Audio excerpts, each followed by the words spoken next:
তোমাদের সঙ্গে একটা ভিডিও শেয়ার করলাম, পুরো ভিডিওটা দেখার জন্য সবার কাছে অনুরোধ রইল। দেখো, আমাদের যাদের কৃষি কাজের উপর নির্ভর করে সারাটা বছর চলতে হয়, আমাদের জীবনটা কিন্তু অতটাও সহজ না যতটা দেখে সহজ মনে হয়। আমরা যে এই যে সারাটা বছর ঘরের চালের ভাত খাই, এই ভাত খাওয়াটা যে আমাদের কত কষ্ট করে খেতে হয় তা শুধু আমরাই জানি। এই যে ধানগুলো সিদ্ধ করতে হয়, ধানগুলো সিদ্ধ করে রোদে মেলে শুকাতে হয়, এর পিছনে যে কত খাটনি তা শুধু আমরাই জানি। যে ধানগুলো সিদ্ধ করি সে ধানগুলো তো সারাটা দিন জলের ভিতর ভিজিয়ে রাখতে হয়, তারপরে হচ্ছে দেখো রাতের চোখের ঘুমও উড়ে যায় এই ধান সিদ্ধ করার জন্য, যে এখন উঠতে হবে, ধান সিদ্ধ করতে হবে।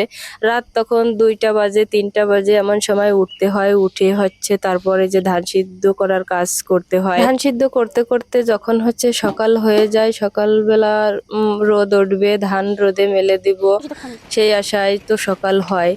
কিন্তু দেখো, যখন সকাল হয় তখন যখন ধান মেলার সময় হয়, তখন যদি বৃষ্টি পড়া শুরু হয় তখন কেমনটা লাগে তোমরাই বলো। কিন্তু দেখো, কপালে যদি না থাকে না, তাহলে দেখো যতই কষ্ট করো না কেন, সফলতার মুখ কিন্তু দেখা যায় না। কত আশা নিয়ে ধানগুলো সিদ্ধ করি যে সারাটা বছর আমরা এই ধানের চালের ভাত খাবো। যতই ঝড় বাতাস হোক না কেন, তখন কিন্তু মনে এক ফোঁটা ভয়ও থাকে না যে কখন আকাশ থেকে বাজ পড়বে, আমার কি হবে না হবে, এগুলো কিন্তু তখন মাথায় থাকে না। যে তখন শুধু মনে হয় যে ধানগুলো কিভাবে থেকে বৃষ্টি থেকে বাঁচাতে পারি।